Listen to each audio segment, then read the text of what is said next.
বিসমিল্লাহির রহমানির রহিম। সংযুক্ত আরব আমিরাত প্রবাসী বাংলাদেশি ভাই ও বোনেরা, আসসালামু আলাইকুম।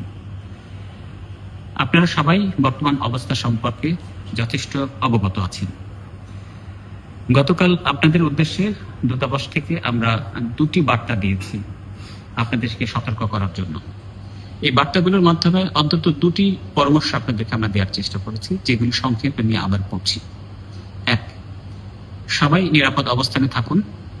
নিতান্ত অতি জরুরি না হলে ঘর থেকে বের হবেন না। পাসপোর্ট, আমিরাত আইডি, নগদ দিরহাম, শুকনো খাবার, পানি ইত্যাদি হাতের কাছে রাখুন। কোনো জমায়েত করবেন না। আরব আমিরাত সরকারের নির্দেশ মেনে চলুন। 2, গুজবে কান দিবেন না। বিভ্রান্তিমূলক পোস্ট দেওয়া এবং শেয়ার করা থেকে বিরত থাকুন। আমিরাতে এটি একটি দণ্ডনীয় অপরাধ। আমাদের দূতাবাস আগামীকাল সোমবার খোলা থাকবে। আমরা গতকালকের কথাই আবার বলছি, যে কাজটি আপনি আগামীকাল করবেন বলে পরিকল্পনা করেছিলেন, সেটি যদি 7 দিন বা 10 দিন পরে করলেও চলে, তাহলে আপনার আগামীকাল আসবার দরকার নেই। যদি এমন জরুরি হয় যে সেটা আপনার আগামীকালকেই করতে হবে, কেবলমাত্র সেক্ষেত্রে আসুন, আমাদেরকে আপনারা দূতাবাসে পাবেন।